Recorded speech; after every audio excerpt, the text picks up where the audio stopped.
Hello, everybody. It's April the 11th, 2025, episode number 46 of Into the Fire, coming to you live from Tulsa, Oklahoma. What a treat do we have tonight. Freddy Ponce, retired homicide detective from Miami, Florida, one of the true OGs. I'm talking OG. He literally was on episode 1 of season 1 of the first 48. So he and I actually share a little bit of a kinship when it comes to that. There's not a whole lot of detectives across this country that can say that they were on that show. And both Freddie and I have been on there on multiple episodes. And he's somebody that I watched from way before I got into homicide. And he was a standout for me. And actually, we'll talk a little bit about Freddie and how he's moved on to just be epic, really. What he's done with his career is absolutely fantastic. He's moved on from the world of homicide to do many more things, and he's just not somebody that's a wallflower. He's actually making a difference in the world. I did want to make a mention a couple of things. This I wasn't able to be here the last couple of weeks, so for those of you that managed to find other things, hopefully you came back. I want to thank everybody that's the viewers that are here watching us tonight. Adiza, I don't know that I've seen your name here, so welcome. And many of the other regulars that are normally here, Phyllis, etc. And I see Steph's in the house. I also wanted to make a special announcement about somebody that there's a lady that follows me on Facebook. Her name is Christy Mangano. I hope I'm pronouncing that last name right. And Christy's mother, she wanted me to give a shout out to Christy's mother, and her name is Janice Yako, and she hails from Howell, New Jersey. And thoughts and prayers for you, Janice. She tells me that Janice is a super fan of the show, and she's somebody that just recently, unfortunately, got diagnosed with cancer, and she's been a little bit down in the dumps because of that. And she had said to me that basically she is like just the rock in their family and does everything for her family and has forever. I mean, just is that person that everybody gravitates towards, etc. That is just an amazing woman. So Janice, thank you for being a fan of not only myself, but what a bonus tonight, since I'm mentioning you're going to have Freddy Ponce coming on here. And that means the world to us. Also, I wanted to mention that I spent some time. I'm on a committee for the Homicide Investigators of Texas, and thank you, Phyllis. Prayers go to Janice's way for sure. And those of you, if you think about it, send a prayer her way. I know that it's very much appreciated. Also, I wanted to mention once again that I'm on the committee of the Homicide Investigators of Texas, and I got to serve my first time as on the committee this couple of weeks ago. And I'm going to say this personally, that's saying something. If the Texas Association has got an Okie on as part of it, so I'm really proud of that.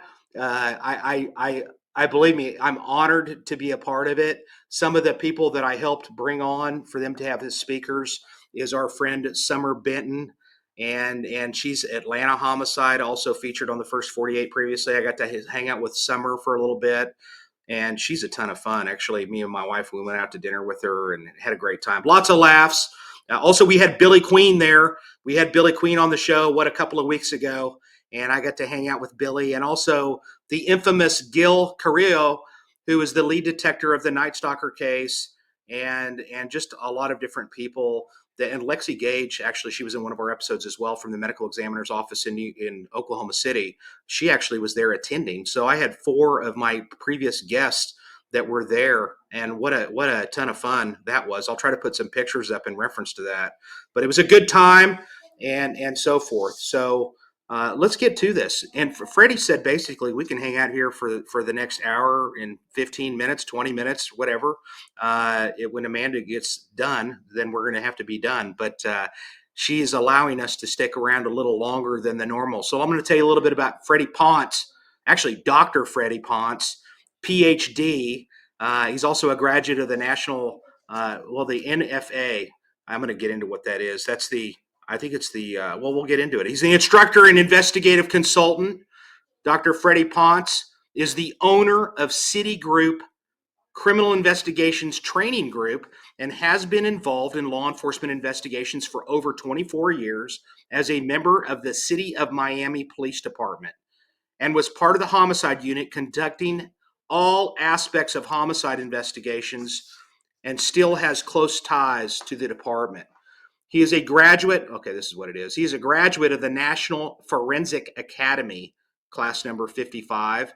As part of the Citigroup Investigative Consultants, Dr. Ponce specializes in homicide investigations, major crime management, and interviews and interrogations. That's awesome. He graduated from Nova Southeastern University with a master's in forensic psychology and obtained his doctorate Ph.D. in criminal justice and behavioral science in the same university. Dr. Ponce continues to mentor and assist criminal investigators that request his assistance from around the world. So welcome to the show, somebody that he's kind of a mentor to me. He didn't know it. Thank you, Jason. Thank you for having me. The legend, thank you for being here, buddy. I appreciate it very much. Thank you very much for having me. I appreciate the time and the opportunity. I'm not hearing you. Hang on a minute. Yeah. Okay. We're having a Can you hear me? moment with his audio. I'm good. Yep. Hang on a minute. Amanda hears me. Leave and come back, Jason, she says in the chat room. I'm going to leave and come back. Yeah. We're good. Okay. And apparently it's going to be my debut. My name's Amanda. I'm the producer here with Jason, and I'm going to try to vamp until he gets back. These things happen. June is a Friday the 13th, so stay tuned to that episode for fun times. Oh, next Friday 13th, okay. Yeah, in June, yeah. So did you know Jason from the first 48 or just hear of each other? We just heard of each other from back and forth, seeing the shows. I was also a fan myself, so I one of the best ways to learn is to watch actual true crime and true crime TV and reality TV and documentaries. You pick up a lot of information. So yeah, I was also a fan of the show myself. So I know a lot of people in here are big fans of the first 48. I'm sure a lot of people might even recognize you from that, but without the beard, and I had more hair back then. Well, I put up the picture that he sent me. I'm like, oh, I hope I have the right guy. No, you're getting more and more handsome as you age, as we all are, right? Here's Jason. Can you hear us, Jason? Can you hear me now? We hear you. We Doctor? hear Jason. Yeah. Do you hear him, Jason? Can you hear me, Jason? Good. I hear Jason well. Okay, Jason is still having problems because he's not hearing us.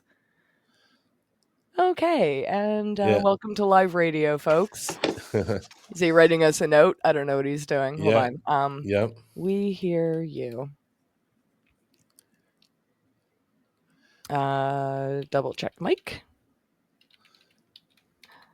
Sorry, folks. This is everything was fine before we went live. We were all talking for a few minutes before we went live, so this is just a small little glitch in the matrix. We'll be fine.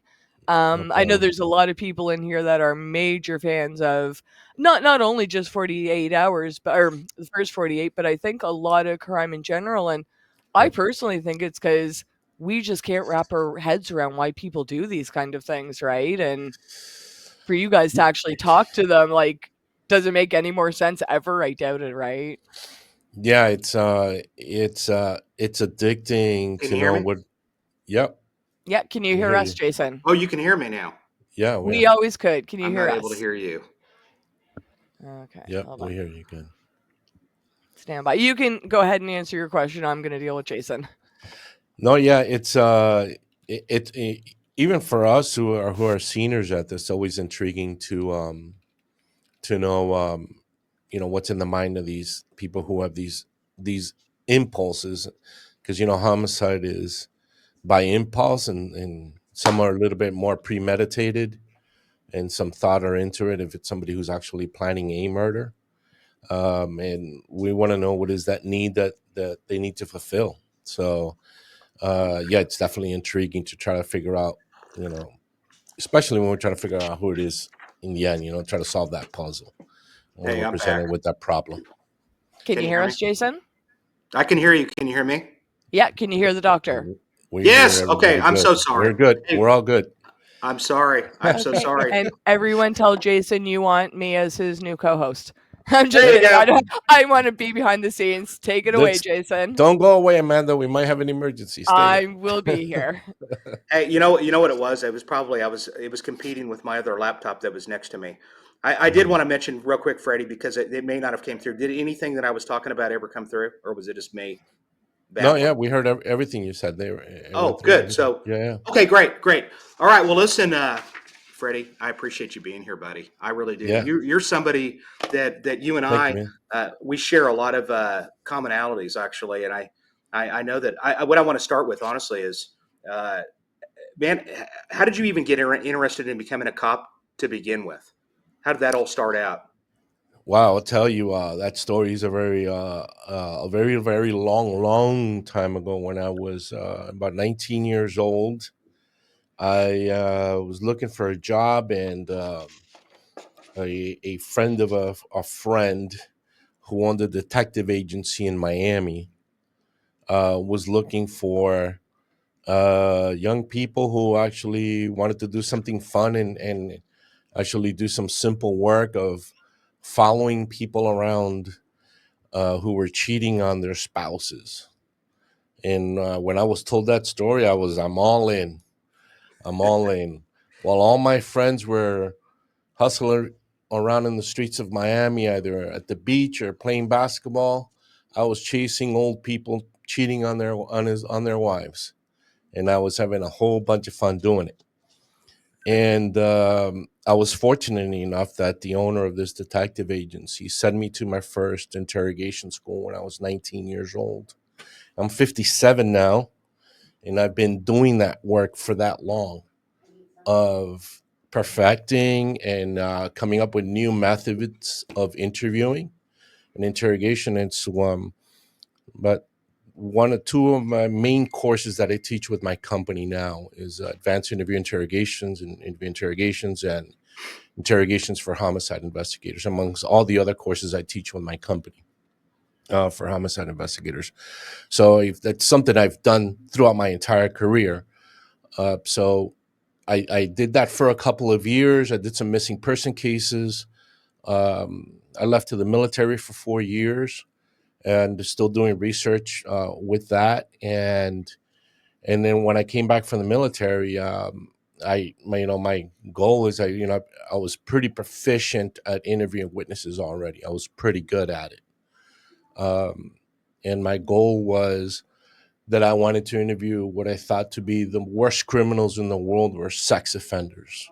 Is what I wanted to apply those skills at.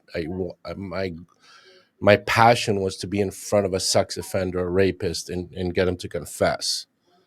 So by then, I entered the PD at 29 years old, and that was my goal. That's what got me to police work, and I always knew that I wanted to go to investigations, but like many police departments, you got to go through uniform division, you got to go through patrol, you got to go through the streets.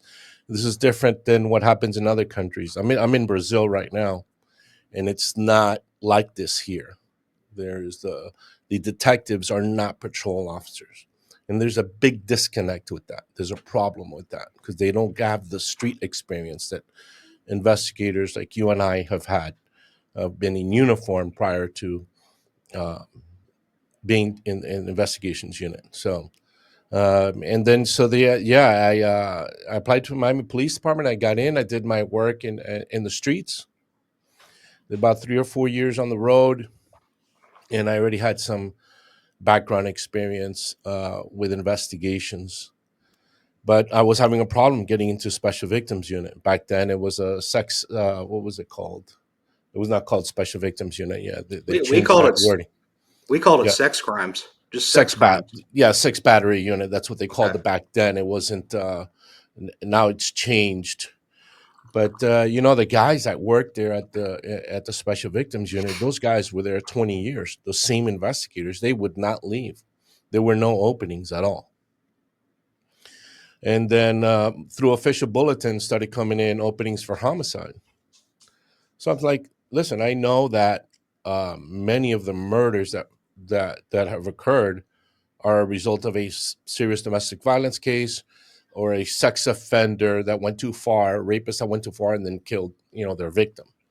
So I knew I was going to get that world in while conducting homicide investigations, but it wasn't that easy to get in. The lines were very long. A lot of people applied for one position. You'd have like 12 senior people in front of you, and then I'm like, I'm me. Yeah, I got some background. I only had like 4 years on the department, and I'm applying for a homicide unit. So it wasn't until the third time around that I finally got in. My persistence helped me out a lot, and throughout those years, if there's young investigators listening and watching, is like, don't waste your time sitting around waiting for an interview, and try to take as many courses, investigative courses as possible. So when you do get to that interview, you show up with that notebook, that book that has all those certificates, and you get to sit in front of a panel. I don't know how it is in Tulsa when you're going to go interview for investigative division. In Miami, you'd have to sit in front of the homicide commander, three other senior investigators, the people you're eventually going to be working with. And they interview you across the board. They want to know everything about you, your past, from almost the day you were born, and then they want to know about your education. They want to know about everything. So I was not wasting my time. And in those, finally, before I got to that selection, I was at the homicide office on my days off, sitting with homicide investigators, wanting to know their work. Tell me how you do your work, and I would sit with them. And they would see me there every day, after work and on my days off. I want to learn about interrogation. I want to hear some tapes. I want to see some, a mandatory video recording didn't start till about 2000, 2002, 2003. And so before then, it was all cassette tapes, cassette tape. And then I would log my hours. I'd have a little notebook, just like I did when I was in the military. You want to advance to a position, you got to go visit the unit that you want to go work at and log hours. So I had a book with me, a notebook, small notebook, and I'd give it to the investigator. Hey, I was here with you for an hour talking about interrogations. Sign me off.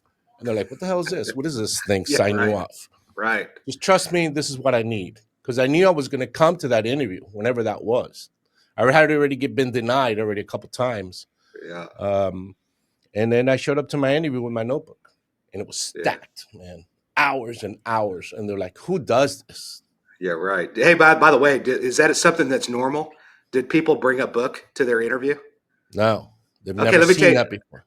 I got to tell you something funny, Freddie, because when I heard you talk about that on another podcast, which, by the way, I enjoyed that. It's that coffee shop podcast. Yeah. And so when I was listening to you, the funny thing about what you just said, number one, I was 28 when I got on the department, and when so I was an older rookie like yourself, and I went through rejection a couple of times previous to that too. It was a little bit different for us the first time around. I think it was more the good old boy system where you'd hear through the grapevine that you just didn't get it, but it was one of those deals. You weren't selected. Then they started interviewing people, and then by the third time. When I went in there for my interview, I said they'd called me in earlier, and I told them, I said, they said, well, that pretty much covers it. And I said, no, that doesn't cover it. I'm going to get my money's worth, and so are you. And the funny thing that you'd mentioned is I actually put together a book exactly like what you're talking about, other than I didn't have people initial it like it was a recipe book. But I put together all of my certificates. I put together the best reports that I wanted them to see. I put together all of this stuff, and I put it in I made it look just like a homicide book, and I slid it across the table to them. And I said, that's your copy to keep. And they had never seen that before. And so when you said that, I was like, "Holy cow!" I did the exact same thing, and I was so proud. I was so proud of that book. But anyway, go on. I didn't want to interrupt you. No, yeah, but I mean that's. I mean, if you look in it's almost like we're transitioning to somebody. We can transition into recruiting a homicide investigator, and you know, the mistake. This is the mistake. We're gonna get our friend, our buddy, because he's cool, and we want him in the homicide unit. That's the biggest mistake. It's always a problem. They always turn out not to do a good job because we're taking care of somebody. I want two things: the guy who's persistent, who's always coming by the office and asking questions, and I want the education. The guy who went out of his way to go do the training, whether it was formal education or they went to the 40-hour courses from in-house people or from specialty companies that come in and do the training. I want them to come already prepared for the interview and show, this is me, these are my certificates, and this is what I want, and I want to be in your unit, and this is why. And then everybody's going to say, that guy doesn't stop coming to the homicide unit. He really wants to be here. A problem that Miami Homicide had for a while, there was we were short in the unit. A couple guys, there was a 2007, a big group, about 327 people retired from Miami PD. They knew they were coming, and they were recruiting people through the police academy coming. But a lot of the old timers were in homicide in the sex bat unit, and a bunch of guys left. It was such an emergency that they went and grabbed people from persons crimes, domestic violence, and robbery. These guys did not want to be homicide investigators, man. They did not want to go there. And they were pissed. But they went anyway, and they didn't turn out to do that well. Yeah. I would rather, Well, I'll tell you what I have two things too. Mine are a little different. See, for me, if I was picking, I don't really care what people look like on paper. I want trainability and somebody that is a team player. Man, I am not interested in the lone wolf that is all about them, that is not there to back you, that just disappears. I want somebody that is absolutely, and I love what you're talking about. I agree with you. Somebody that shows the initiative to basically, man, I've never heard of anybody like you that actually sat up there and spent as much time as you did off duty. They had to have been talking about you in that unit. There's just no other way. That's the whole intention. I mean, if you want to, Right. if you want to be somebody, you want to go somewhere, you want to do something, people have to know who you are. You got to be in their face all the time. If you show up to that meeting, nobody even knows you work for the department. Right. Nobody knows who you are. Who is this guy? We've never seen him before. Okay, they rejected me once. They rejected me a second time. Oh, there's a third time. Oh, we remember you. We interviewed you twice before. And and then you get some guys, look, they're not going to pick me, so I'm not even going to go to the interview. So that's what's going to happen. You're not going to get picked.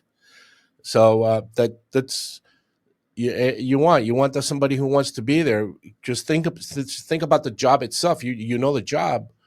If you don't want to do the job and you don't have a passion for it, you're not going to do good work.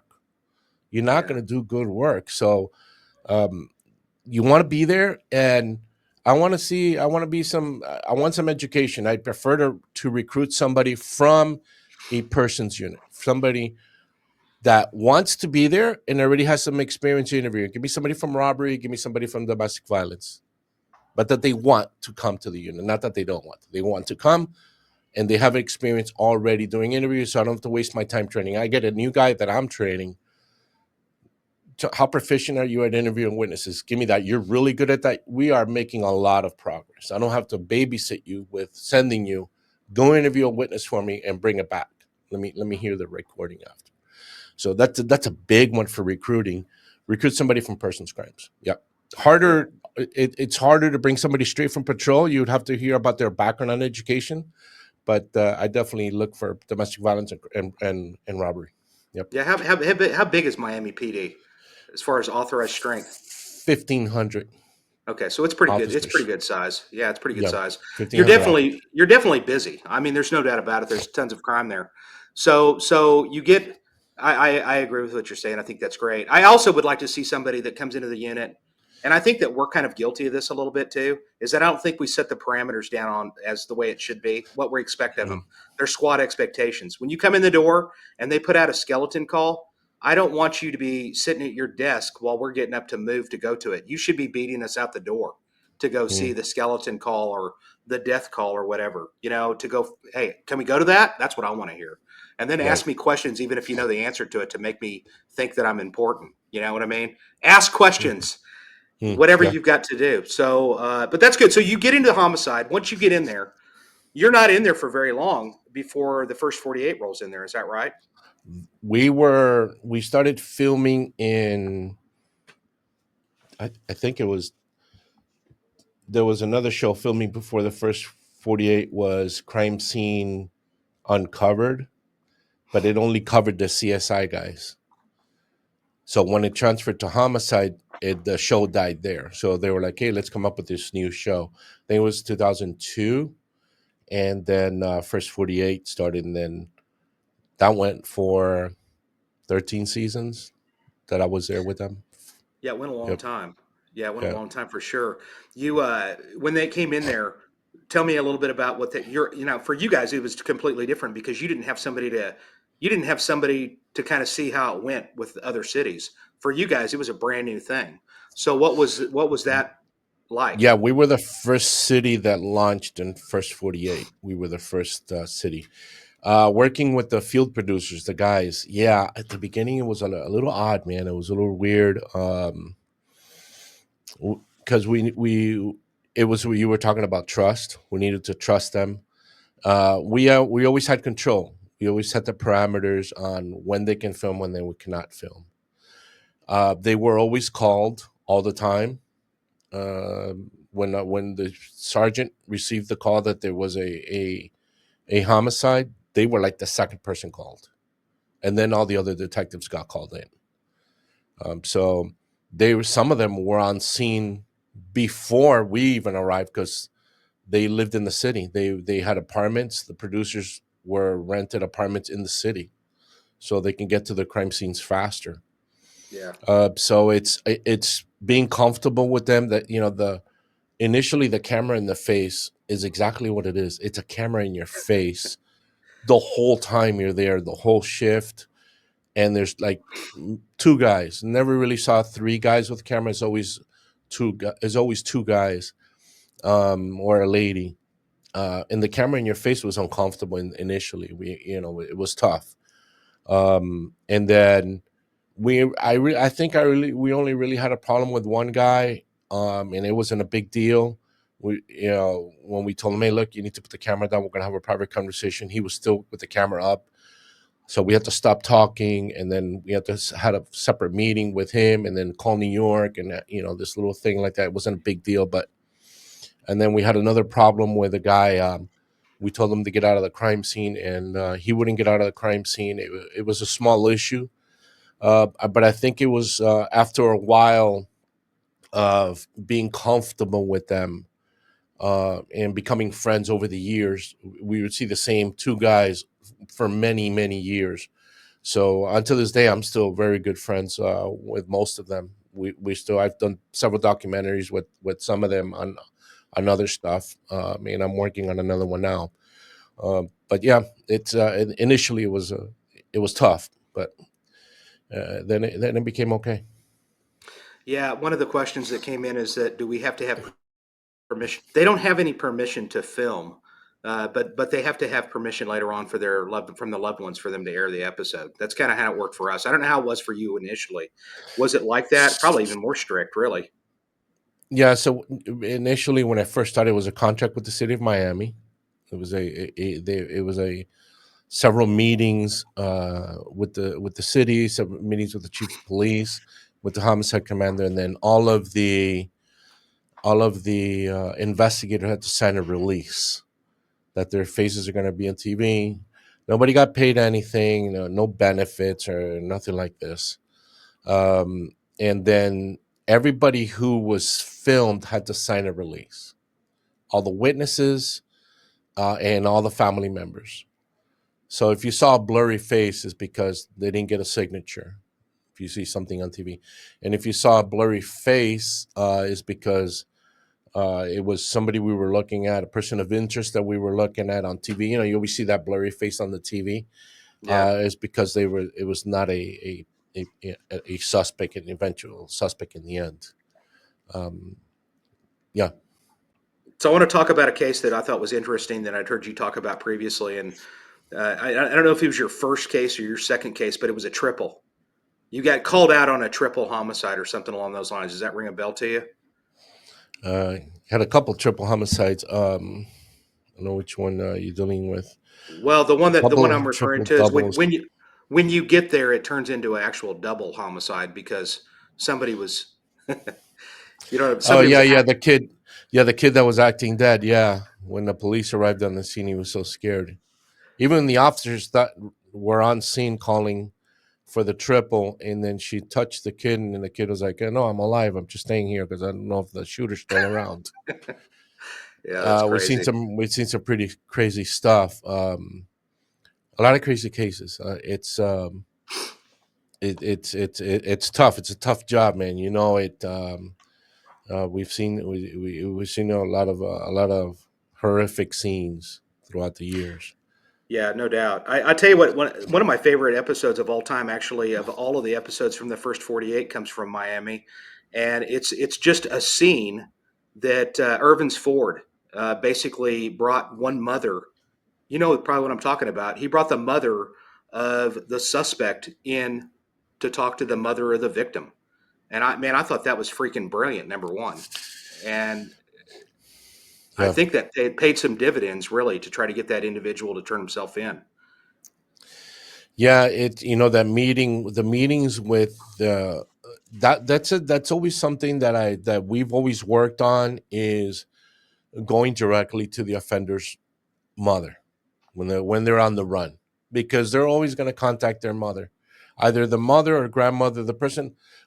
Our background that we do with the offender is so detailed that we want to find who that person is that they're closest to, and we'll lean on that person to bring them in, and we tell them the truth, exactly what could potentially happen here. If we're talking about gang murders specifically, let's say, what are the potential problems that he could have? We have the victims. If the victim was a gang member, his buddies are looking for him to kill him. This is what I'm telling the offender's mother. Your son is in a situation where he's on the run, he's scared. We know he's scared. The victim was a known gang member, just like your son. Guess what his friends are doing? They're going after him to kill him. Hmm. All right? Who's also looking for him? We are. When your son sees the police, and it's not going to be me, the homicide detective. We don't go. I'll hunt for the offender and get all the research and everything, and I hand it to the SWAT team, or I hand it to the what do they call these guys? The warrants guys, and all those warrants guys. They're all SWAT guys. They're all dressed in black, and they all got rifles. And I tell that to the mother. When your son sees that, he's going to do something stupid and make a mistake, and they're going to kill him. He's going to raise a gun at them. He's going to do something crazy, and they're going to kill your son. What do I want as an investigator? Look, I want to try to get him captured and for me to be able to interview him and interrogate him. But I'll tell the mother, I'd rather you find an attorney and turn him in. So your son is alive. You never know what could happen in any homicide case. Something could be completely off, completely wrong. By then we should probably know that it's definitely him. We have the right evidence and that this is the suspect that we're looking for. But you never know what he's got to say in the interview room that can flip the whole thing around. Keep your son alive. I know he's contacting you. Call me. Here's my card. That's at 10 o'clock at night. I'm talking to the mother. Guess what I'm doing at 12 o'clock at night? I'm knocking on her door again. And I'm coming back at 3 o'clock in the morning. And he's going to know about it. And that offender does not want you to mess with his mother. And he doesn't want her to go through the pain that he's causing her. So he's going to turn himself in. I've had that happen many times, many times. My favorite thing was always to have them come without the attorney, obviously, and I would get confessions, and I've been able to interview several, even with their attorney present. But yeah, you got to tell it exactly like it is to the offender's mother. You got to tell them the reality of the seriousness. A lot of people will knock on the door. You know where your son is at? No, and then they just walk out and leave the door. Yeah. Extend the conversation a little bit. Let them know exactly what it is. Yeah, I agree with that. That's really good advice, actually. What do you see from, and we're going to jump around a little bit here. What do you see kind of as the difference between detectives today from the detectives from when you were doing it, or is there any difference? I think they're getting a lot of help with technology. They're solving a lot of cases through technology, and I think that's fantastic. It's really hard now for offenders to get away. It really is. I would like to see continue for them to train on their interviewing skills. Keep that going. That's never going to go away. You can have all the technology you want to help you solve the case. You're the manager. You have to put the whole case together. You're going to be presenting that in court, and you're going to have to face the offender. I don't want to hear the excuse of, why should I have to interview him if I got him on DNA, I got him on prints, I got him on camera, I got him on AI, I got him on cell phone, I got him on everything. Now, that you're going to have to face this person and find out why, what led to this position and this issue. So that is the number one skill any investigator, specifically even a homicide investigator, needs to perfect, to be really good at, to not only to gain additional evidence and additional leads, but to try to get to the truth with Yeah. that person you need to talk to. But yeah, the big difference now is that they have a whole lot more resources than we used to have before. They have a lot of technology available to them, which is amazing. Well, and we do. I mean, we've got flock cameras, which are probably one of the biggest advances as far as at least getting us on into an area to look for people, et cetera. I mean, it's just amazing between that and tag readers and so forth. And you guys didn't have any of that. Furthermore, you really didn't have a lot of that phone technology that exists today. It's just insane, man. I mean, you already know. You teach this stuff, but Yeah. it had to have been that you. I'm sure back then in Miami when you were working and you were filming, at least from 2004 to 2013 or 14 when you were or when did you guys stop filming? Do you remember?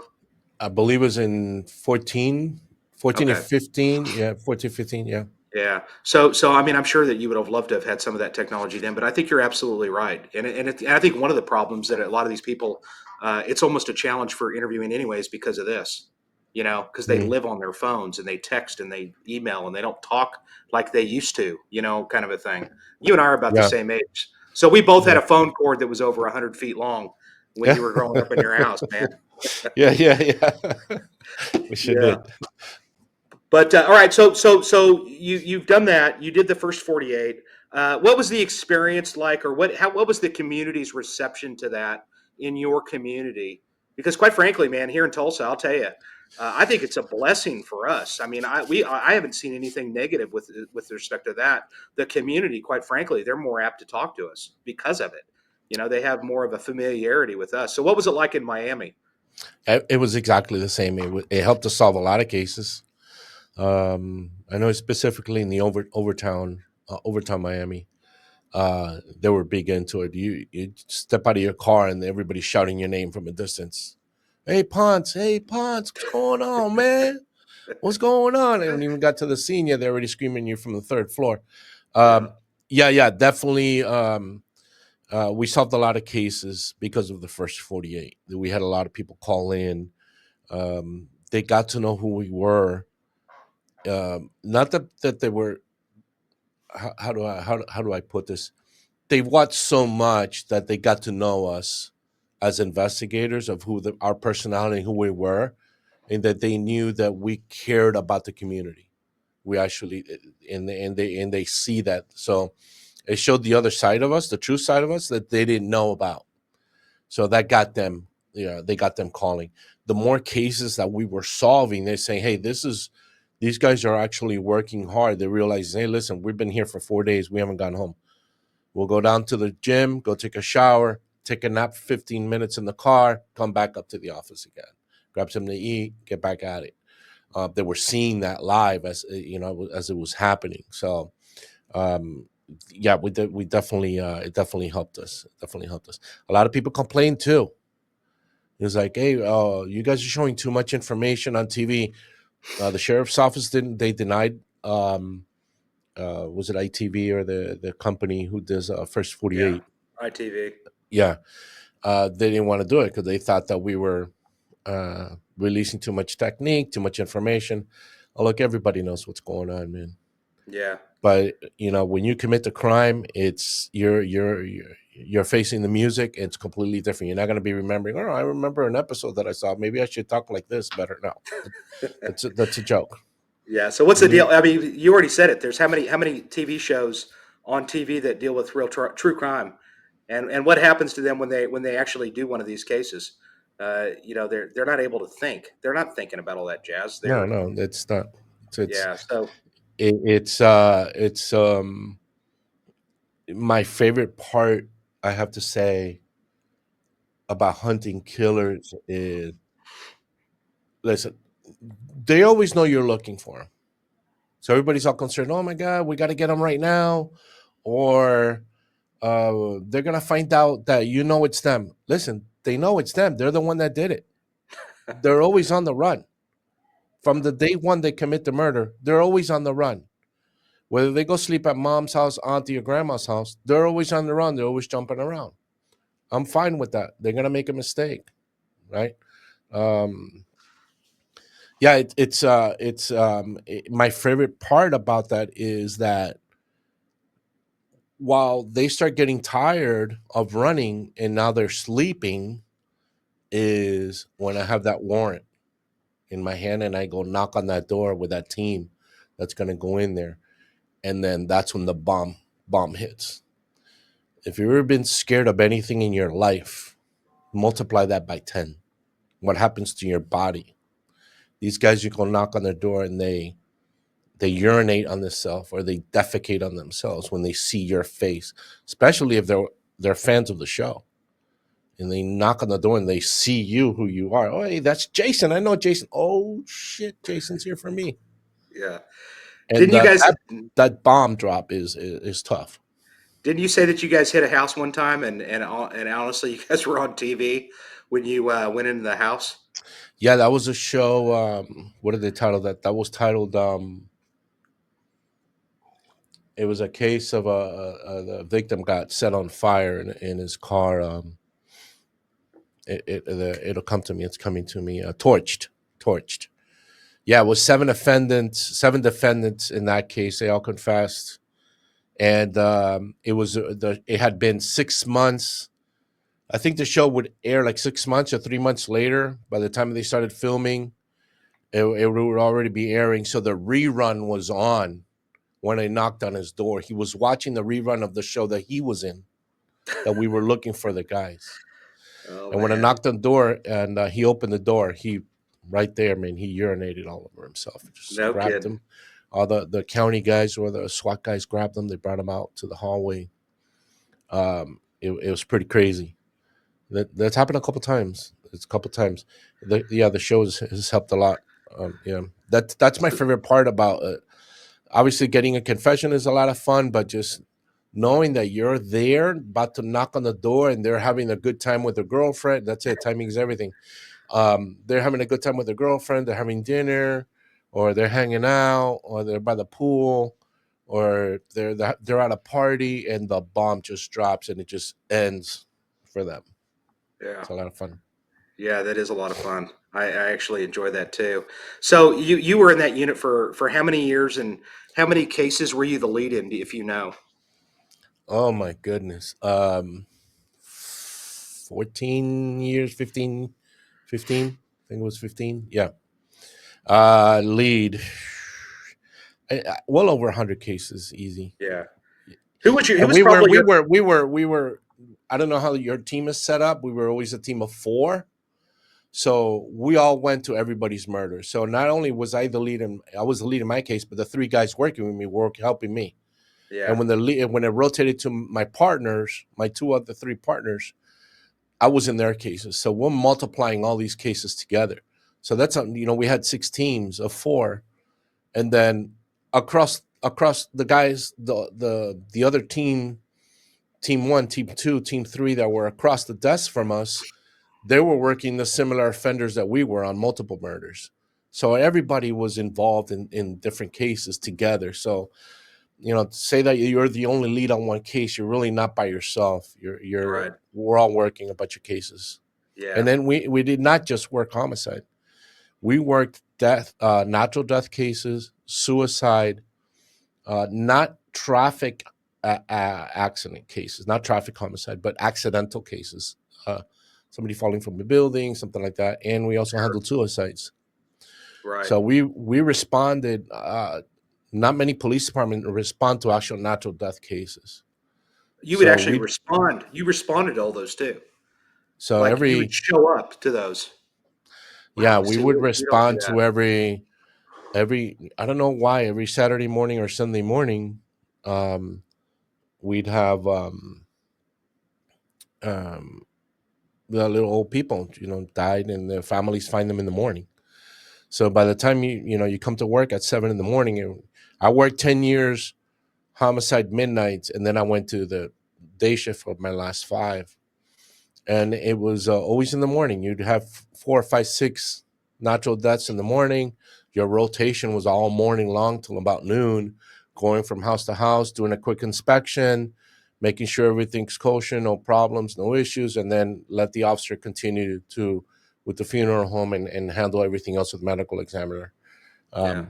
But we were, I will tell you this: for the 15 years that I was there, I saw death every single one of my working days in homicide. If it wasn't an actual homicide case, it was either a natural, an accidental, suicide, or a murder. Every single day we Wow. did I that. can't even imagine. I can't even imagine that much. Uh, now, when you were there, who was probably your biggest mentors as far as showing you the ropes and bringing you up, and the ones that you really? I mean, I don't want to single anybody out because I know that you had a lot No, of no, great no. I mentors. did. Irvin's Ford was pretty awesome. He was my a sergeant in a team I was doing at midnights, Tamayo and seems really awesome. Emiliano Tamayo was an amazing interviewer. He's now the chief at the state attorney's office, chief of police at the state attorney's office, investigations. He was an amazing interviewer. He was the guy that I would tell, "Hey, I want to listen to some tapes of your interviews." When I was first got there, and even prior to going to homicide, is like I'm listening to these all day long, while I'm working midnights. I'm listening to them in my car. Where I'm going, I'm listening to interviews. That's something. Even now, when I teach and when I do training and interrogations, I tell people, listen, you're coming to the office and somebody's in the box getting interviewed. Get in that monitor room and watch. It's schooling. It's brand new. It's interviewing. Um, yeah. So the Tamayo and Ford were pretty big. A bunch of the senior guys did a good job. So Well, where are they some of they, the other people? I think. Do you keep in contact with basically everybody from those days, or I mean, I know how people are. When cops retire, they kind of. yeah, a lot. I talk to Eunice Cooper all the time. She's also working with Tamayo now. I worked with Fernando Bosch, who was my partner. Rolly Garcia was a partner of mine. Yeah, Uh, Bosch they're seems still really cool. they're still doing law enforcement work. Carlos Castellanos retired, and he's doing some private security stuff now. He was one of my partners as well. And I think Chiqui Gonzalez, he's up in with FDLE, Florida Department of Law Enforcement. He might have retired by now, but he went after that. There's always something going on where everybody goes. Yeah, I still keep in touch with all those guys. Kevin Ruggiero was my partner for the whole 15 years that we were there in homicide. And he's a lieutenant now in the PD. He's about to retire. He's about to Oh, leave. really? Okay, yeah, Yeah, because he was yeah, somebody that was that was definitely people knew who he was, and Shalacy, of course. I'd heard Shalacy actually moved to Kansas. I don't know if that's true or not, but Yeah, he's up there. I think he did a book and he did some public speaking for a little bit. okay. Yep, he's taking it easy up there. Yeah. Yeah, good. So for the most part, everybody's good and moved on. And Irving's Ford, he's basically, isn't he high up on the brass? He's at brass or He's something. up on with another police department. He's a assistant chief of police with another PD after he Okay. retired with Miami. Yeah, good for him. Yeah. He just seemed to have like a calming presence to him. Him and Tamayo both. They kind of remind me of a couple of people that I worked with that would be like, "Hey, kid, just chill out. Just take a breath, man. It'll come together." Because I'm kind of one of One, those that I kind of do this roller coaster thing. And they're yeah. like, "Just chill, take a breath. It'll be all right." One of the things about Irvin Ford, he was an amazing guy when we were working. He was a guy that knew everything there is to know about the culture of the community that he lived in, and that the area where we had the biggest problems in the north end of the city, African American community, Haitian American community. He knew everything about that community, and what we were fortunate about working in Miami was that we had so much different cultures of people from different countries.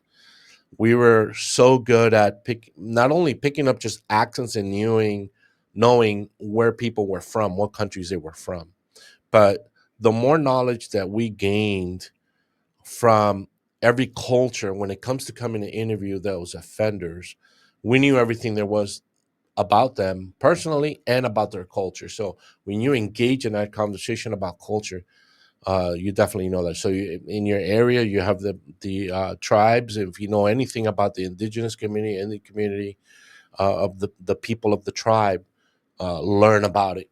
Not just when you're interviewing the offender, but interviewing witnesses, and in your time off, you have officers in your own department that are of the same culture. So take your time to learn about the culture of your work. So take advantage of your patrol years and learning about the culture of the community that you work in, because you're going to need that information when you're going to sit in front of a homicide offender Yeah, and talk about their background. You're going to man, learn a lot. I think that's great advice. I really do. So you ended up leaving the department. I think what did you have 24 years when you left? Yeah. In 2019, I retired. I had opened up my company the year before, preparing for this criminal investigations training unit. So I do now. I travel around the country and outside the country, or they come to me from outside the country. I train. I do a homicide investigations course. I do your basic interview interrogations course, an advanced interview interrogations course. I do a crime scene investigation course, case preparation and court presentation, where we train the investigators how to prepare the case, put the case together, and then present it in court. How to testify at depositions, how to present a case to a prosecutor, and how to work in the courtroom while you're doing that.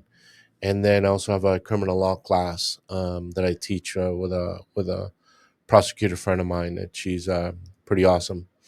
Um, yeah, so all those 5 courses, and then I consult on homicide cases where I have families that contacted me, victims' families, who need a liaison in between the police agency and them, to guide them to make sure that what the police is telling me is actually true, what Hmm. is happening. I do that here in Brazil a lot. Okay, so And that's interesting. So is that something that primarily you're doing more of that, like in Brazil, the other countries? Because I saw that you've yep, been in some other places as well, not just yep. Brazil. You've been to some other places. Is it something that they just have a distrust for the police? Kind of. Yeah. The community does. Yeah. The police need a lot of help. We do.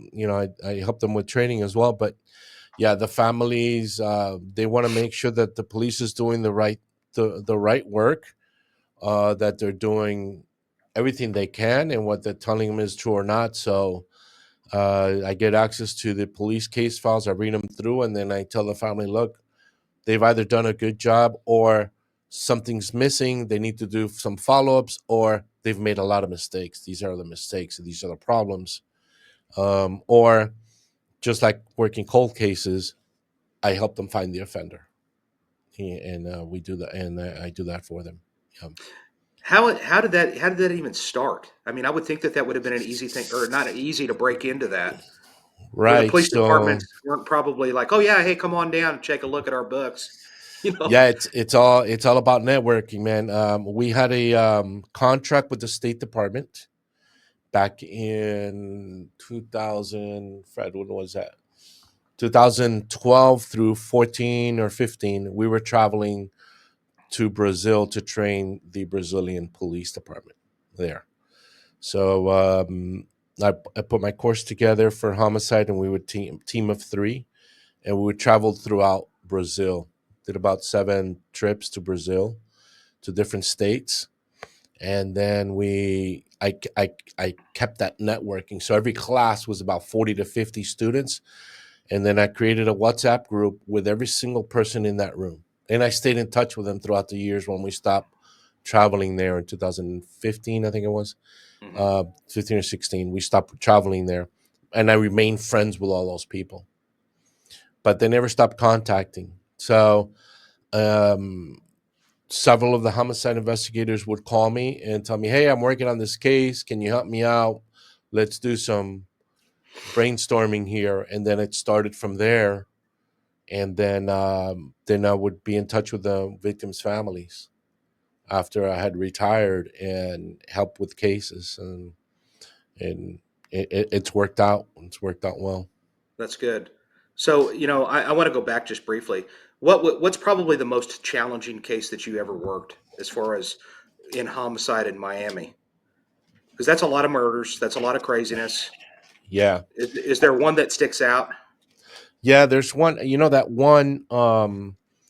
one that I was telling you about. It's, if you guys look up the episode called Torched on the first 48. It had two. There's another show called, what is it called, after the first 48? Yeah. Yeah, well, I did a second episode with that, as when we went to trial. The difficulties about when you have multiple offenders. I'll get into the. You want me to go through the story of the case? Can I do? We have Yeah. time? Yeah. Oh, absolutely. Yeah. So this case was, the call is that the vehicle is on fire, and fire department found a body inside the car. Right. So we still the bike tracking and finding who belongs to the vehicle, identifying the victim, and did belong to the victim in the car, Jesus. Unfortunately, what Jesus was doing, him and his best friend were doing, was they were moving cocaine from South America into Miami and distributing here distributing in Miami in South Florida. Uh, so Michael, one of the main offenders in the case, set up a meeting with the victim and say, "Listen, I need some kilos of cocaine, and I want you to give me some of that so we can distribute." And he's like, "Well, you got to hold on, man, because you owe me from the last time I gave you kilos, and you didn't pay. So you owe me for 3 kilos before we can do any other deals." So Michael was a little bit bent out of shape about it. And what he ended up doing was, you know what, I'm going to set up a 21 kilo deal, see if I can set up a 21 kilo deal, and then find out where he has the drugs or the money, and take it from him. So the only way he could set up the deal was actually to pay for the previous one. So he actually paid for 2 kilos cash, and then the victim accepted the new deal, the new 21 kilo deal. But by then, Michael had set up a crew. If you're in the business of trafficking cocaine, if you've got the cocaine, somebody's got a crew looking to rip you off. Automatic. Because these guys don't know how to do deals. They don't know how to sell, they don't know how to distribute, but they know how to rip you off. You can count on it. If you want to get in the drug business, that's fine. But somebody's looking for you, and it's the police and another crew to rip you off. And the guys that rip you off are going to kill you and take your stuff. Either it's cocaine or money. So that's what Michael did. He got a crew. He got a crew of 5 guys to follow the victim around for about 3 months and find out where the drugs were at or where the money was at. In what house was it? In every location that the victim would go to, they would follow him. They got police uniforms, they got blue lights, they were pulling all their friends over, searching their vehicles and try to rip them off, see if they can rip off the everything. And then they set up the meet for the 21 kilos. And the five guys show up. They meet him at a gas station and they kidnap him. They Hey, tie Freddie, him hang up. on a quick Yeah, minute. yeah. 21 kilos of cocaine. I mean, what are we talking about value of that? That's got to be through the Back roof. then, that was 14.5 for a kilo. Wow. So You big remember? bucks, Yeah, big yeah, money. yeah, yeah, yeah. All right, go ahead. I'm sorry. Yep. I was curious as to what a kilo of coke would go for. Yeah, back then that was 2005. Yeah, 2005. That was going for about 14.5 back then. I don't know what it is now. I I don't know don't know. because we just don't see cocaine here in Oklahoma like you guys did in Miami. You guys are like Yeah, a point of entry, from Mexico. I would guess. they just had a big bust a couple days ago. Yeah, and yeah. So they set up the meet. They grab him, they kidnap him, and then they keep him for about 5 hours or so. The cocaine ended up being at his mother's house. They make him call his mother to push the vehicle out of the way, out of the driveway from the house when the kilos were inside that car. So the mother saw when all the offenders came in, all these caravan of vehicles, when her son was tied up in the back seat. He had already been shot one time in the leg by that time. And then what happened throughout the night was Michael, who was the orchestrator of kidnapping the victim and trying to get the drugs, had one of the co-defendants with him, uh, Tick. Tick had another crew on standby without Michael knowing. He had a crew of Haitian guys standing by, another 6 guys. He goes, as soon as I tell you guys I'm gonna take the victim, or we're gonna go get the drugs. So Michael ended up telling Tick, listen, let's go to my friend's house. I lost my cell phone in the kidnapping. I'm gonna go into the house, grab a phone, and we'll go get the drugs. When Michael got out of the car, the victim was in the back seat tied up. He took off with the victim, left Michael on the road, but with nothing. So that's when the second crew came in. It was a double rip. So that was a pretty awesome case. That lasted about that took me about 9 months to wrap everybody up. I ended up getting about 7 or 8 defendants on that case. Everybody confessed, and we flipped everybody and took Tick and Michael to trial. About 5 years after that, 2010, that went to trial. That case was pretty amazing. It was a lot of interviewing. Those cases that are big time, you see few and far between like that. Big cases like that, serial killer cases, you may see some. But when you have to do, I really enjoyed that case because I had to interview so many people.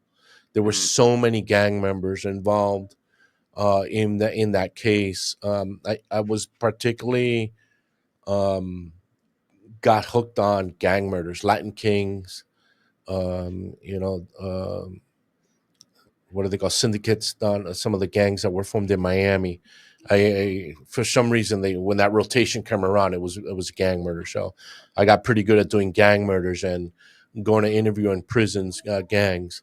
So you hear that these gang members they don't want to talk to the police, but the end, man, they cry just as much as all the other ones, man. They're 6'4", tatted up from their necks all the way down. MS-13, call them whatever you are. They're all a bunch of punks, and they all cry just like the next one. They all confess. Just practice your skills, and those cases are a lot of fun. Just because it's so many, it's a lot of managerial work and putting all the pieces together, and just being managing how many people you've interviewed and all the background checks and knowing everything about everybody. So that's the advantage that we have in law enforcement and as investigations in the U.S. And it's probably like that in Tulsa. I was the lead all the way to prosecution. They tried this business one time where I would work a homicide case, and then you hand off your. I think in the FBI it's a little bit like this. Then you hand off the homicide case to the next agent, who has the next shift, and then he continues it to the next rotation, the morning shift guy, and then you get it again in that rotation later on. But then you miss what everybody else did. Yeah, Then you man, got to have that's a briefing. You got to have a briefing. What did you do with the case? Who did you interview? What did they say? You lost the information. And when it's time to go interview witnesses and victims' family, you don't know where you're at. Everybody gets lost. So then it came back to you're always the lead. That's the problem that they have in Brazil. That they're tossing the case to different investigators all the time, and everybody starts all over again. Let's interview all the family members again. Let's interview all the witnesses again, because there's always a new investigator over and over again, and you lose it. Yeah. Yeah. That's why when you kept going, hey man, so I'm gonna get on there like meeting on tonight. Like I'm gonna get on there at 8 something tonight. And I'm like, no, Freddie, it's Eastern time, buddy. I'm Central. You're 1 hour off. I didn't realize you were in Brazil. I kept thinking, man, what's up with him? He knows that I'm in Oklahoma. I thought you Yeah, were yeah. sitting in Miami. So what's it like in Brazil? I mean, is that place pretty scary? Is there a lot of crime there? Man, it's beautiful, man. It's real nice down here. It's a lot of fun. Yeah, I say what I say about crime in Brazil is the same thing I say about crime in every big city. All right, every big city that you go to, L.A., Miami, New York, all the big cities. If you're hanging around in the wrong place at the wrong time when you shouldn't be doing, you're gonna find it. Yeah. Just like any big city, you're there. Everybody's got an issue. All right. And if you want to look like and act like a victim, you're gonna become a victim. So just be aware of your surroundings. You hang out late at night at bars getting drunk, you're gonna find trouble, man. Trouble's gonna Yeah. find you because Yeah. you're acting like a victim. You're acting like a victim. So if you're hanging around in the wrong neighborhood, you're there. You're not there looking for a bar, for a party or something. You're looking for trouble, man. That's what I say about anything. So, I'm a lot calmer these days. So I go to a restaurant. I go have drinks with my friends. I don't do the 3 o'clock. I have to come back at 3 o'clock in the morning party anymore. I don't do that stuff. Yeah. We're too old for I that jazz. it's too much of a problem late at night. It's too much of a Yeah. problem. Now, just out of curiosity, do you actually do guest speaking appearances as far as do you have like case presentations that you do aside from your company that like if a homicide conference somewhere in this country was looking for a speaker, is that something that you can do and you're interested in doing kind of thing? Yeah, for sure. I do it down here. I've done it before. Yeah, sure, no problem, man. If you got something going on, and I'm over there in Oklahoma, I'll be happy to go up there. Well, I've got ties to other organizations, man. I was thinking like Virginia and maybe Texas, and because I Yeah, think that I'm thinking so when you're dealing with those type of gangs down there, and it sounds to me like you kind of got. I know you say it was tons of fun, but gang murders to me are not exactly something that I just live for. Although I do get my more than fair share of them sometimes, and I'm like, okay. Sometimes I'm like, why me? But because those are yeah. tough, They are. they're They're tough. tough cases. They're tough cases. They're not all going to talk to you either. I think No. I would have to say I would tell you this: the toughest people to interview are juveniles, the young kids, because they don't understand what consequence is. When you're speaking to an adult and their liberties at risk, it becomes tough for them. But these kids don't understand what that means. It really does. Their frontal lobe has not developed enough for them to understand what consequence is. So their crime is either by impulse or it's planned because they have to do an initiation, but they're not thinking ahead. They're at a half hour interval. That's it. They're at half hour, 30 minutes, and that's their capacity. Anything after that, they don't reason. They don't understand it, and even when they're told in front of them, you're in a lot of trouble, they don't get it. They don't understand it. They think they're going home. They're Mhm. used to the juvenile system. What happens to the juvenile system? You take them in. It's not a holding cell. It's an open area. It's all nice and then their mom and daddy come, picks them up, and takes them home. They think it's always going to be like that. So when they're in the interview room, they don't care. They just don't talk to you. They don't tell you anything. They just don't care. Yeah, you're right about that, man. They're tough. And are you Cuban? I'm not Cuban. You're not. I am not. I was born in Venezuela, and as a very young little thing, I went to the United States. I was about 3 or 4 years old when I went to the United States. Okay.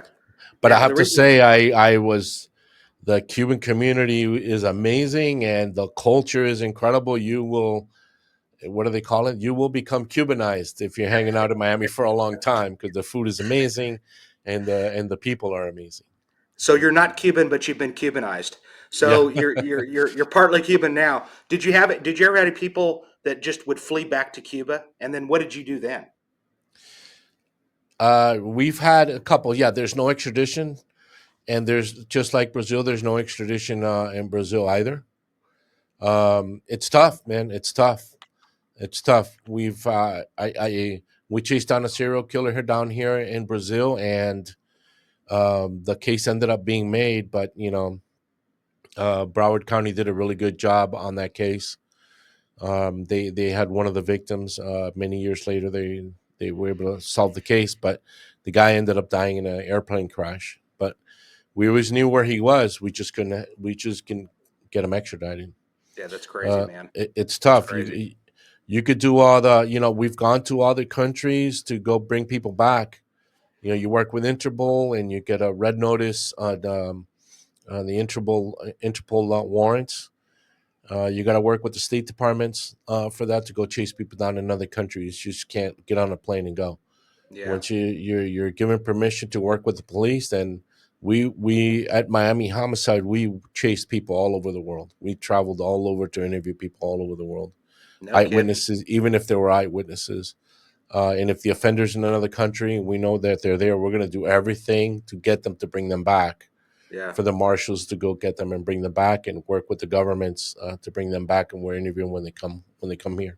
Yeah. Well, that's epic because that means to me that Miami really they don't really put a price tag on murders. They want them solved, and they're willing to do whatever it takes. And that's pretty cool that they were willing to We do that. were back then we were fortunate to have a big budget. The budget for that allowed that. Yeah. So in the state attorney's office, front billed some of that budget as well for Yeah. travel and to go get offenders. We had a good relationship with the state attorney's office as homicide investigators. You know that you got to have that relationship with the state attorney's office. You're eventually going to work with them together during the trial anyway. So yeah. If you want to hear more from Freddie, I will mention this. And even though your podcast isn't currently going, you did do a podcast there for a while. Amanda, throw that picture up of his podcast that I'd sent you that photo, and I think I did. Yeah, there you go. Talking Murder at Yeah. Talking Murder. You can follow Freddie on Instagram. You can actually, there's his Instagram account right there. Check out his website on the other. But the Talking Murder podcast, you did a handful of those at least. You did several episodes. They're still up. You can listen to them. And you just said that it kind of got in the way with your school, et cetera. But that's something you're planning on maybe But revisiting. as you can see here, the studio's set up. So I'm about to start getting some going now. So I think that would so be great because what you were doing, what was the preface of that? You were talking about murders and how to investigate them and being better at it, right? yeah, it's what we're doing right now. It's what you and I are doing right now. It's educating the new investigators.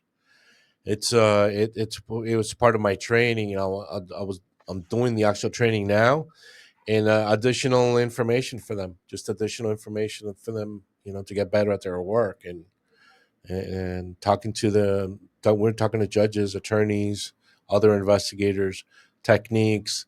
I was putting it out there. I really didn't care about it. Everybody's concerned. Oh, you're putting too much information. You know what? I don't care. It's not the same. So more information, more people are going to get out of it. What you're doing, Mm-hmm. interviewing all these investigators and prosecutors and judges, and we need that training, man. We need that knowledge for investigators. They're just going to get better. They're just Yeah, going to get better. and really, you'd mentioned something about some cops that didn't really like the idea of the first 48 being on there and et cetera. Adam, we've been on there for almost 11 years, and I've had one person message me. He was from Laguna Beach. He was a detective from there. that was kind of Mm. ticked off about it. And so I sat there and I thought about it before I responded. I thought I need to take a minute and just think about how I'm going to respond to this, in a nice, a good response. And I just told him, I said, dude, I mean, it's not like we're giving away any trade secrets. People know that we're going to check their social media, for God's sakes. It's not a matter of national security. Geez, I mean, there are some things that we keep quiet and so forth. That's some of the stuff we just don't want to advise, remind people of constantly. But people know we're going to check your phone. Geez, that's just the way it goes. I think what we Lit- have our advantage is that people don't think these things through, that's right. and this Yeah. isn't a Dateline mystery, The majority of the murders are all in the heat of the moment by impulse. Very few are very well planned anyway. Even the ones who are planning them, very few of them are very well planned anyway. I can tell you, man, it's really hard for somebody to get away with it. Can they do it? Yes, but to get away with it, very hard, man. Very hard. Just do a test yourself. I don't know how far you live from your PD, right?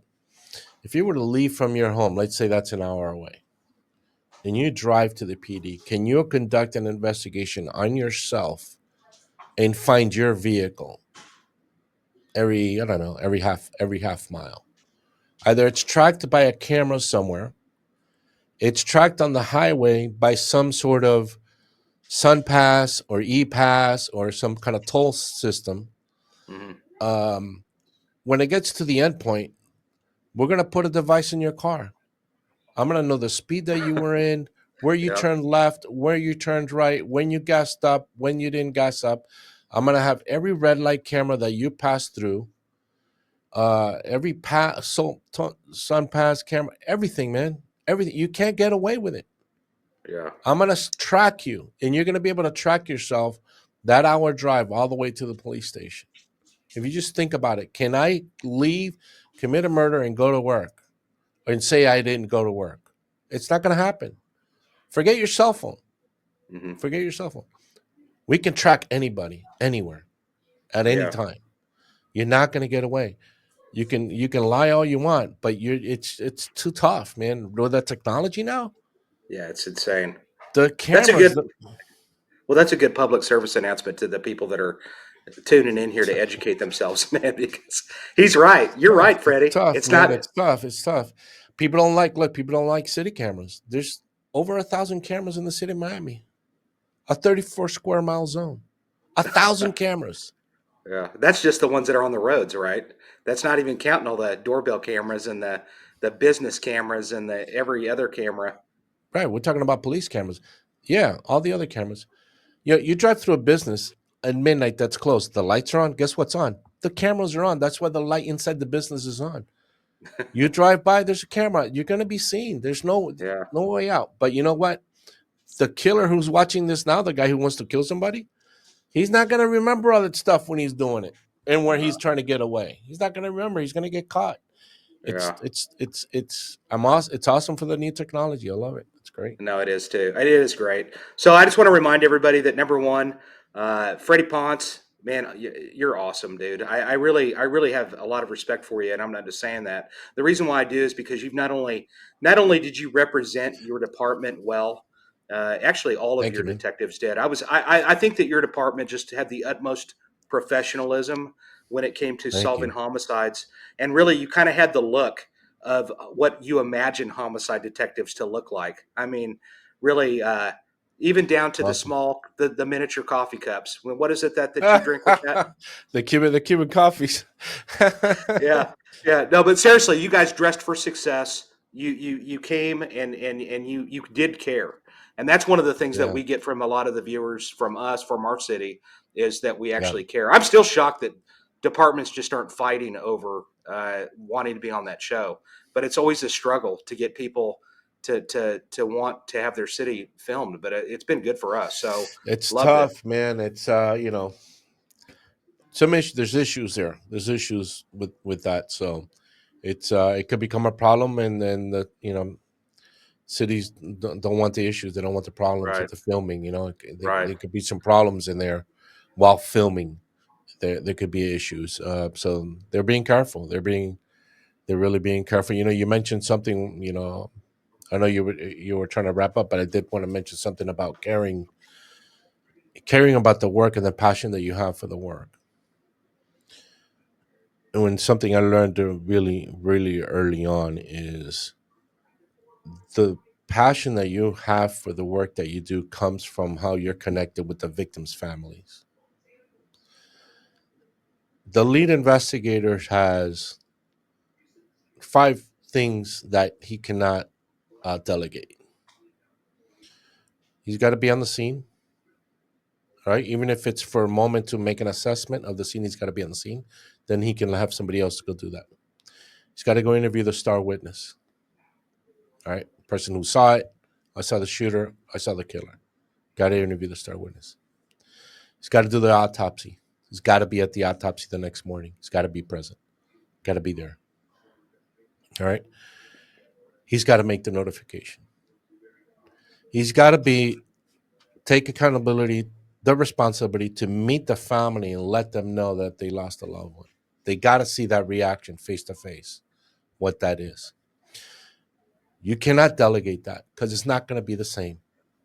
You want to be the lead, that's fine. Don't send somebody else to make the notification because you're always going to remember that victim's family's face when you notify them of what happened to their son or their daughter.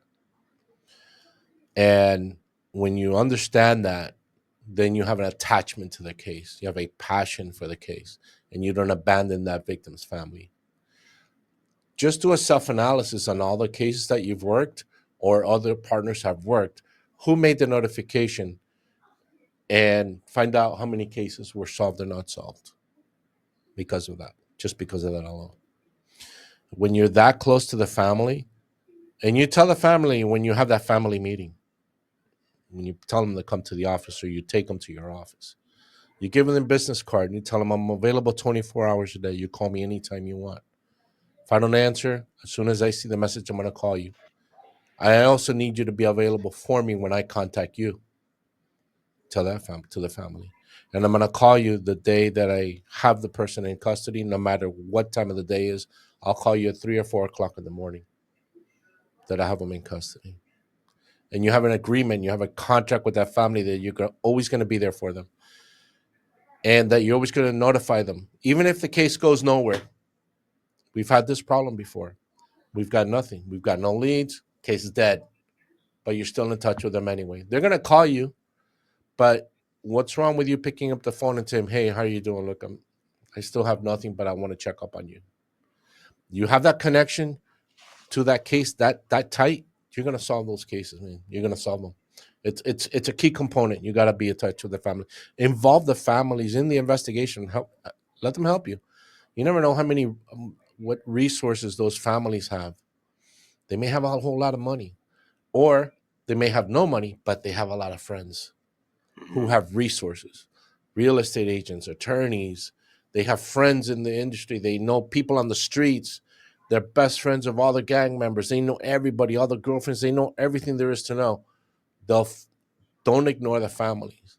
Some police agencies tell the detectives, don't involve the family. Don't tell them what's going on with the case. Don't let them know what's going on because they're going to go find and tell the offender or whatever. No, involve them in the investigation. Yeah, do we have to keep some stuff secret? Yeah, we do. But involve them in the investigation so they can help you, and then that gives them a purpose as well. Yeah, I love that. I love that, Freddie, honestly. And the other thing is that you don't know what family from the past is going to help you on a murder of the present, from another different case because of how you treated them on your other case.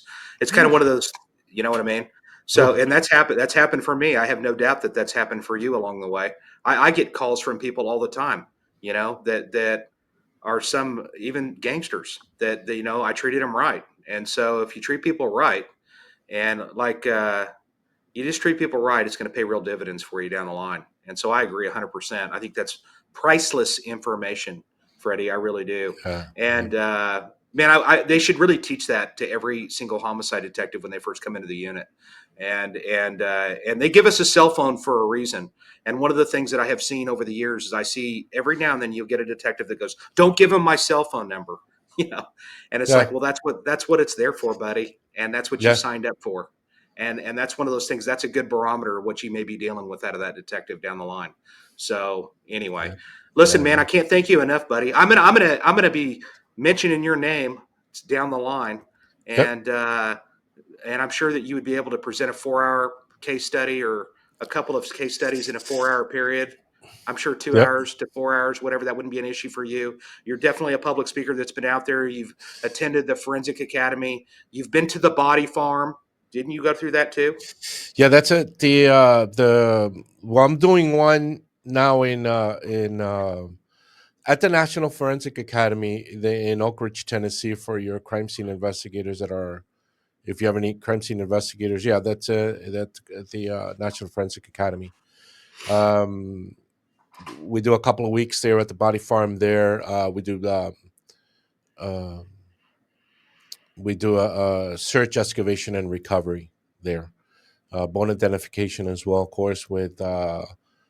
Heather Walsh Haney, out of Florida Gulf Coast University. She teaches at the National Forensic Academy. Now we work together with my company, and then I'm doing here May 19th through the 23rd. I'll be in Cape Coral, Florida, doing the search, excavation, and recovery death investigation course there for a week. Still got some seats available. There's some homicide investigators on. They can go to my website. They can register there for the course if they're interested in doing that. But yeah, good. Good. I tell you what. Yeah, man. If you're looking for a good course to go to, it sounds like this is the one. And also that Forensic Academy, that's not something that's a gimme. You got to actually apply for that, right? You have to be selected. Yeah, and it's very expensive too. So I think it's like $11,000 per student. And they do about 3 or 4 courses a year. So the majority of the people that go there are crime scene investigators. A lot of the Texas Rangers guys go there. I have a lot of friends there in Texas. Some good guys. Some of the instructors are Rangers as well. Mm-hmm. So it's 10 weeks, and you stay at apartments there. Two investigators per apartment, and you're there for 10 weeks. So it's not just body farm; it's all forensic photography, fingerprinting week, DNA week. There's a bomb school as well for a week. Wow, it's a one-stop stop. You can get it all. All there. Yep. So it's all law enforcement or CSI. Yep. All right. So if you guys have questions in reference to that, further questions, follow him on Instagram. Go to his website. You can contact him easily there. And Freddie, man, I appreciate you, buddy. I really do. It's good to meet you. Great. Let's do it again, man. I had a great time. We're going to do it. We're going to do it again down the line. I hope that you will. And I would love to have you back. And we'll do that. And like I said, I hope to meet you in person because I'm going to see what I can do to maybe bring you to Texas. Man, I've been I've been very close to going up there to my friends at Muskegee Nation Light Horse Police Department. They're coming down to the class. I have 3 of them coming down in May. They're coming down, and I've been very close to coming up there to try to do my homicide interrogation course. So trying to set something up to do an interrogation class up in Tulsa. Oh yeah. Okay. But we'll see if we can coordinate something together and do a class. Maybe we can figure something out for sure. Cause I do a lot of teaching as well. And I'm serious. The similarities between you and I is amazing. And I got to applaud your passion, buddy. You're probably the most passionate homicide detective that I've actually, Gil from the Night Stalker case. He's another one. You guys are just, man, you're impressive. And people that I look up to. And I like to look up to people like you. You're like my big homie, Freddie. So, all right, man. Hey, let's stay in touch, man. We'll talk about cases back and forth. We'll do some, next time let's do a case study. We'll go through a case study. Let's do it. Matter of fact, I might even send you a case down the line for you to take a look at. Ladies and gentlemen, I appreciate you joining us. Freddie appreciates you as well. Once again, Janice Yako in New Jersey. I hope you're feeling a little better, and I'm sorry that you're going through all of this. It breaks my heart that you're doing that. I want to mention one company that I actually had met in San Antonio at the Homicide Investigators of Texas conference in San Antonio. which, by the way, if you're looking for a conference that's very affordable to go to, that's a good one in San Antonio. It's for law enforcement. Check it out. But this company I want to give a shout out to, and I'm not getting paid to mention them, but I was really impressed with them. And it's Atari Trade, ATARI Trade. And they actually make challenge coins. And man, their work is they'll make anything you want basically, and they'll put your logos on there. And we're talking challenge coins that are like $3 a pop. You're not going to find challenge coins at that rate anywhere else. And I was incredibly impressed with it. And they'll make jackets for you. They'll embroider hats. They'll do all kinds of crazy stuff at a reasonable price. And I at least wanted to mention them. And I thought that was really impressive. Ladies and gentlemen, like I said, thank you again. Amanda, thank you for letting us go a little longer than Thank normal. you, Amanda. Yes. Thanks for filling in. I'm sorry about that little bit. That was a real amateur minute, and I'm sorry that happened. But I'm sure that this episode came out great in the end. Thank you, everybody. Appreciate you again, Freddie. We're going to stay in touch. You're my friend now, and right on. We're gonna work together. I can guarantee it. Ladies and gentlemen, thank you again. Amanda, take us out.